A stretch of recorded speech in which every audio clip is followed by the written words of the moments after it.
Bonjour Linda. Bonjour. Alors Linda, tu es architecte et tu travailles au Oui, je suis Burkina. architecte. Euh, Oui. Est-ce que tu peux nous parler un peu de ce métier? C'est quoi un architecte? OK. Bonjour Bernard. Merci beaucoup pour cet honneur. Voilà, l'architecte, je dirais que c'est celui-là qui conçoit des espaces de vie en tenant compte d'un certain nombre de facteurs, notamment des facteurs fonctionnels, esthétiques, culturels, sociaux et environnementaux. En gros, c'est ça l'architecte. Ok. Mais qu'est-ce qui vous distingue des maçons? Ok, l'architecte, je peux dire, dans un projet, c'est le chef d'équipe, c'est lui qui conçoit le projet. Il conçoit le projet, il assiste le maître d'ouvrage pour le recrutement du maçon, le maçon, c'est celui qui va exécuter le projet pensé par l'architecte. Voilà, donc nous sommes en amont. Et aussi, bon, pendant l'exécution, nous suivons aussi le travail des maçons. Mais le maçon, c'est vraiment celui-là qui exécute sur le terrain. C'est lui qui, je peux dire, c'est celui qui va tenir la truelle, quoi, sur le terrain. Oui, mais très souvent, nous entendons que les architectes sont trop chers. On préfère aller voir les maçons qui peuvent rapidement te faire et le plan de ta maison et l'exécuter. Mhm, Euh, mhm. pourquoi on viendrait voir un architecte alors qu'il y a les maçons qui peuvent nous aider à côté? OK. L'architecte, il a eu à suivre une formation spéciale de 5 ans après son baccalauréat où on lui apprend les règles de base au niveau de la conception. Voilà. Ok. Et il y a des gens qui peuvent se tourner vers les maçons, pas seulement le maçon, même les ingénieurs génie civil. Mais en réalité, c'est quand ils sont face à des petits projets d'habitation, par exemple, que le maçon, en fonction de ce qu'il voit d'habitude, bon, essaie de proposer quelque chose et c'est pas tout le temps fonctionnel. Mais quand on se retrouve face à un projet, par exemple, complexe, comme, je sais pas, un hôpital, un immeuble, il y a un certain nombre de règles, de logique, il y a un certain nombre, comme je l'ai dit dans la définition même de l'architecte, il y a un certain nombre de paramètres sociologiques, culturels, esthétiques, fonctionnels dont on doit tenir compte. Et le maçon n'a pas forcément toutes ces informations-là. Ce qui fait que, bon, en tout cas, ceux qui ont tendance à se tourner directement vers les maçons, il n'est pas rare de les voir venir vers les professionnels parce que voilà, ils n'ont pas été satisfaits au final par ce qui a été produit. Ah, ok. Merci. Tout à l'heure, tu disais que il t'a fallu 5 années de formation pour pouvoir Mhm. être architecte. Est-ce que tu peux nous Oui, parler de ce parcours-là? Quel a été ce parcours après ton baccalauréat? Où est-ce que tu t'es ok, formé? Comment ça s'est passé, etc. ok. Donc, après mon baccalauréat, bon, durant même l'année scolaire, j'ai fait le test d'entrée à l'EAMO et j'ai C'est quoi été les hameaux? recrutée.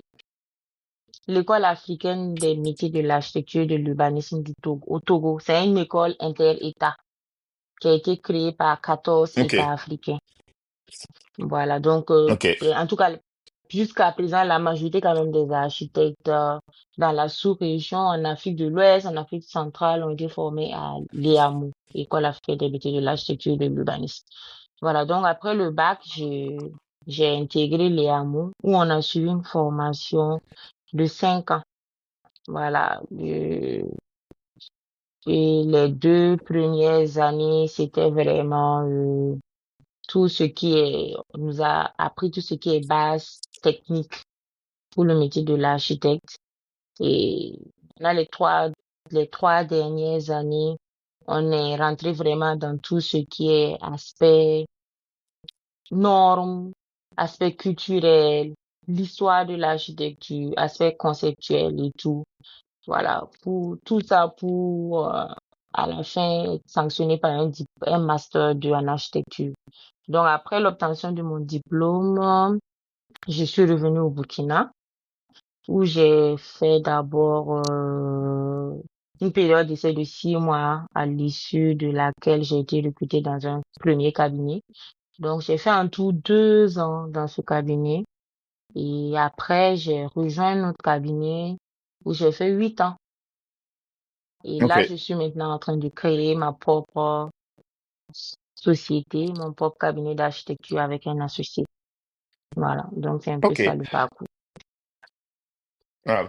Et en tant que femme exerçant dans ce métier au Burkina, est-ce qu'il y a des contraintes? Et Est-ce qu'il y a des contraintes particulières? Contraintes particulières? Est-ce que, il y a des difficultés auxquelles tu es confronté au quotidien? Est-ce que tu peux nous parler de ça? oui, il y a des contraintes particulières parce que il faut le dire, et nous sommes dans un métier où la majorité, en tout cas des collaborateurs, et ce sont des hommes. Donc, tenant compte d'un certain nombre de facteurs culturels, bon, il y a certains hommes quand même qui supportent difficilement la collaboration avec les femmes. Il faut dire que de par notre métier, nous sommes très souvent les chefs d'équipe dans le projet. Donc, c'est nous qui sommes là, qui supervisons plein de choses. Donc, il peut arriver qu'il y a des personnes, en tout cas, qui n'acceptent pas le fait que, voilà, une femme puisse venir, par exemple, leur donner des directives. Ça, c'est même entre OK. nous, collaborateurs, architectes, techniciens. Et hormis cela Mhm, même, quand nous allons sur le terrain, où voilà, on mhm. travaille avec des gens qui n'ont pas forcément eu la chance d'avoir des études poussées ou d'avoir une certaine ouverture d'esprit, il y a souvent des Mhm. conflits. Je sais que par exemple qu'une fois, il y a un maçon qui m'a appelé à 23 heures pour me menacer parce que voilà, il a Wow. fait un travail qui n'était pas correct et nous sommes passés, nous étions deux. J'étais avec un collaborateur et je me rappelle ce jour même, c'est le collaborateur même qui a beaucoup plus fait même des critiques. Moi, j'ai juste fait quelques Mhm, deux, trois mhm. critiques, mais il m'a appelé à 23 heures la même nuit. Je pense qu'il était un peu saoul. Il m'a appelé, il m'a menacé carrément. Il m'a dit que j'étais très petite pour venir lui faire des observations sur son travail et tout. Donc, Mais est-ce qu'il ça, a appelé le c'est en tout cas l'une collaborateur des en difficultés. question? Non, il l'a pas appelé. C'est Est-ce moi qu'il a qui l'ai appelé le appelé. collaborateur? Non, Wow. non, c'est moi qui l'ai appelé. Voilà. Donc, ça, c'est l'une des OK. difficultés. Et aussi, Hmm, euh, la gestion même du travail et puis la famille, c'est pas simple. Parce que bon, nous sommes dans une société où il y a beaucoup j'imagine. de choses, en tout cas sur le plan familial. Sur le plan familial, il y Mhm, a beaucoup de mhm. choses, beaucoup de responsabilités qui incombent à la femme. Alors que le métier Mhm. d'architecte, il y a des périodes où vraiment nous sommes sous pression. Il peut nous arriver même de passer la Ouais, nuit au bureau. Ouais, il peut nous arriver de passer ouais. la nuit au bureau parce qu'on doit rendre un projet dans des délais très serrés. Donc, bon, vous voyez que pour une femme dans nos sociétés, passer la nuit dehors, quels que soient les motifs, c'est pas Oui, simple pour le travail. c'est pas simple. Donc, Oui, c'est vrai. voilà, c'est difficile. Et Hmm, aussi, toujours aussi dans la collaboration avec les autres, bon, vu que nous sommes des femmes, souvent on nous prend pas au sérieux. Ou hmm, souvent, il y en a qui n'ont pas des comportements professionnels. Bon, voilà, c'est un peu ce hmm, genre de hmm. difficultés-là que l'on rencontre. Est-ce que souvent tu as envie Mais c'est d'abandonner ça. à cause de ça? Non, pas du tout. Non, pas du tout. Pas du tout. En tout cas, ça ne m'a jamais traversé l'esprit. Ok, Non, d'accord. jamais. Mm. Est-ce qu'il y a un projet auquel tu as Oui. contribué ou tu as participé, un projet d'architecture auquel tu as participé, dont tu es très fier? Est-ce que tu peux en parler ou c'est confidentiel? Euh, bon, vu que jusqu'à présent, je travaille en cabinet, C'est c'est la plupart, en tout cas, les projets dont je suis fière, c'est les projets du cabinet. Donc, c'est pas Ok, évident que je puisse en d'accord. parler vu que c'est pas. Ouais, je comprends. Je comprends. Hmm, Alors, il y a des jeunes filles qui t'écoutent. oui, Il y a des bacheliers, il y a des futurs bacheliers qui t'écoutent et qui rêvent également d'être architectes. Si tu pouvais leur donner oui. trois conseils. Trois conseils. Mhm, Le premier conseil, je dirais, c'est le travail. mhm, Voilà, le travail. Et pourquoi? Parce que nous sommes dans un milieu assez concurrentiel mhm. et en général, c'est pas la qualité de ton travail que tu pourras en tout cas te bâtir un réseau durable pour ta profession Ok, d'architecte. ok, Voilà, donc il faut vraiment être constant dans la qualité du travail. Être constant dans la ok, qualité du travail. Ça, c'est le premier conseil. Le deuxième conseil, je dirais qu'il faut la patience.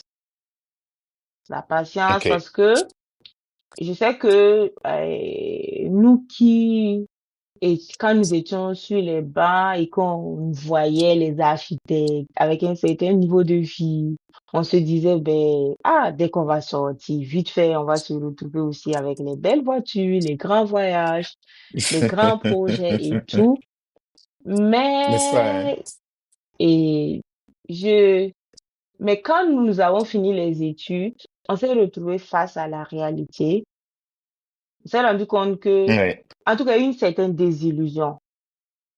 Pas que tout ce Hmm, qu'on voyait, le succès, pas que c'était pas vrai, mais on mhm. s'est rendu compte qu'en fait, derrière ce succès-là, il y a un travail soutenu pendant une longue période. Voilà. Il D'accord. faut du Ok. temps. Il faut du temps pour vraiment apprendre auprès des aînés. Il faut Mhm, du temps pour se créer soi-même son propre réseau. Il faut mhm. du temps pour, voilà, faire un certain nombre de projets qui vont susciter d'autres projets. Et c'est Je à vois. travers cela, en fait, c'est après tout cela que le succès que nous avons vu là interviendra. Mais il y a beaucoup qui Hmm, veulent court-circuiter, qui veulent, qui vont passer par des chemins détournés parce que voilà, le succès qu'ils voient là, ils veulent l'avoir tout de suite dès et la maintenant. sortie, quoi, dès la sortie. Oui. Maintenant, Hmm, le troisième projet, et le troisième conseil, pardon, je dirais il faut oser rêver. ok. Il faut Osez oser rêver. rêver et Mhm. rêver. Parce que bon, Oui. l'architecte, avant tout, l'architecte avant tout, c'est un artiste. Ok. L'architecte avant tout, c'est un artiste. Et donc, c'est vrai que quand on est dans le monde professionnel, on est face à un certain nombre de contraintes qui font que ces contraintes-là peuvent nous enfermer dans un moule. À un moment donné, Hmm, plus tu avances dans le métier, tu as mhm. tendance à abandonner ce côté rêve, ce côté folie. Voilà. Et Pour faire du c'est copier-coller, pour ça, faire la même chose. voilà, du copier-coller ou ne pas trop oser parce que, voilà, trop rêver souvent, ça implique des coûts que les clients, les maîtres d'ouvrage Ouais. ne sont pas forcément prêts. Donc, à un moment donné, en fait, Mhm. tu abandonnes ce côté folie pour rester vraiment dans le moule. Ouais. Et ça, c'est Hmm, vraiment je vois. dommage. Ça, c'est vraiment dommage. Hmm, Et on a tendance à admirer les grandes réalisations, par exemple, que l'on voit dans les autres pays et tout. Mais toutes ces grandes mhm, réalisations-là, c'est parce que il y a des architectes qui rêvent, qui osent faire des choses folles. Mais nous, ici, vu qu'on a souvent des budgets assez serrés, mhm. ce côté rêve-là est tué. Bon, c'est pas tué, mais ce côté rêve-là est un peu mis de côté au fil du temps. Mhm. Donc, ce que j'ai à Oui. leur, en tout cas, conseillé, c'est vraiment de s'accrocher pour ne pas perdre ce côté folie, ce côté rêve-là. Voilà. Donc, mes trois conseils, Et, c'est et travail, patience, folie. travail, patience, folie pour continuer dans Oui. l'innovation, c'est ça? Voilà, c'est ça. C'est ça. Continue dans Merci, l'innovation. merci beaucoup, Linda. Merci beaucoup, Linda, C'était un et très bon plaisir. courage à toi. Allez, Merci, merci bye. beaucoup. Merci à toi. Mm. Bye, au revoir. Mm.